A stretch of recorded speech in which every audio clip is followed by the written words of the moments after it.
Hey everyone, this is Rich with FireTv Richie, and I'm making this video as kind of a revamp of the installation of your Kodi, or not your Kodi, I'm sorry, your FireTv Stick. And the reason I'm doing it is because there's been a lot of people who have not been following the instructions inside the box that comes with the TV stick.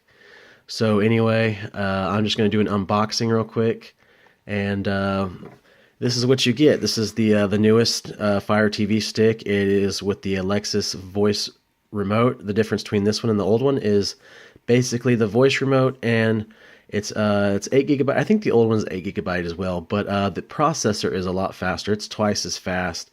The old one was a dual. This one is a quad processor, which is the exact same processor that's going to be in the FireTv box. So it's basically the exact same thing that's in the TV box, except for the TV box is going to allow internet that is not wireless, so you can plug an internet cable to it. This one you can't. It's a dongle. It's a wireless dongle, and you can only have wireless internet with it. Also, you can't plug in a data cable for a external hard drive, and you can't. Let's see. And there's no place to put an SD card in. So I believe that's the difference between this and the FireTv box, which is not a big difference. This is a whole lot cheaper, a whole lot better of a deal. Anyway, I'm going to go ahead and open it real quick. And I'm not sure if I can do it one-handed, but I'm going to try. And I'm going to tell you what I do first. I mean, this is going to be sealed. They come sealed. I buy them brand new. Comes in a bag. And there's a little seal right here. That's the only thing I do is I cut this. I try not to cut the box. I open it. I usually use both hands. And the only thing I do is I pull this little black tab right here. Let's see if you can see it like this. I pull this out like that. I flip this over like this. And I pull, not the remote. I don't even touch the remote. I pull the dongle out. The dongle is the only thing I pull out.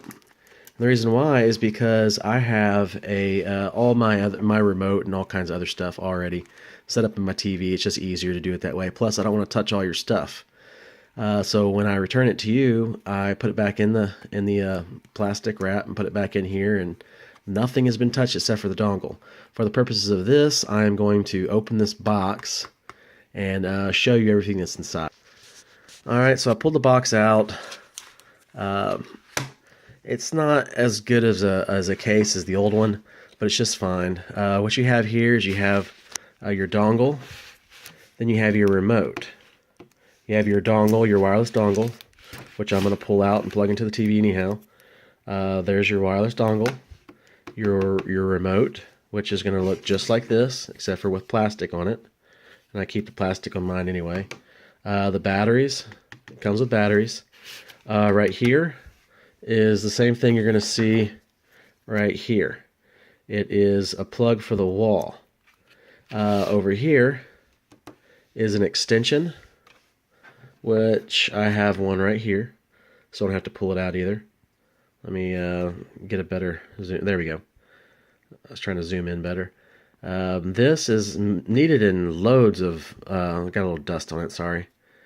This one's needed in loads of TVs, and I'll show you why in a second.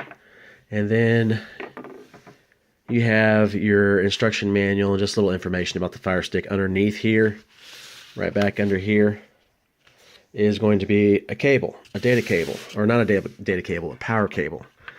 The misconception about this is that you don't need to use these two pieces. That is wrong. And 90%, I'm just guessing at 90% because I'm thinking it's most of them, except for some of the really new TVs. You're going to need to plug these both in together and plug it into the dongle. So basically, it's real easy. There's a USB connection. There's the USB end. And this part right here plugs right into the side of the dongle. You can't, let me see. I've got one opened over here, I'm sorry. Plugs right into the side of the dongle. Let me get some light. Right there. And this end is going to plug right into there. Okay? And then this is going to plug right into the back of your TV in the HDMI cable. I mean, in the HDMI spot. You may not need that. You may if this fits in there just fine, and this isn't too thick. On mine, you can't. If you go like this, on mine, let's see, can't really see it too well, but if I tried to stick this in there, it would have to, the only way it would go in there, instead of flat like it should be, it would go in there sideways like this and end up ruining some of the internal parts of the HDMI and also some of the parts in here. So that's why that's used. Anyway, plug all that in, turn your TV on, find the source. Mine already says HDMI cable. Mine's already set up. You can have it already on the right source ahead of time, especially if you only have one, and it's only going to be the only one. So that's it, and that's how you unbox it and plug it in and all that kind of stuff. Make sure it's plugged into the wall, because you're not going to get enough power to this most of the time. Unless you have a brand new TV, you're not going to get enough power to it.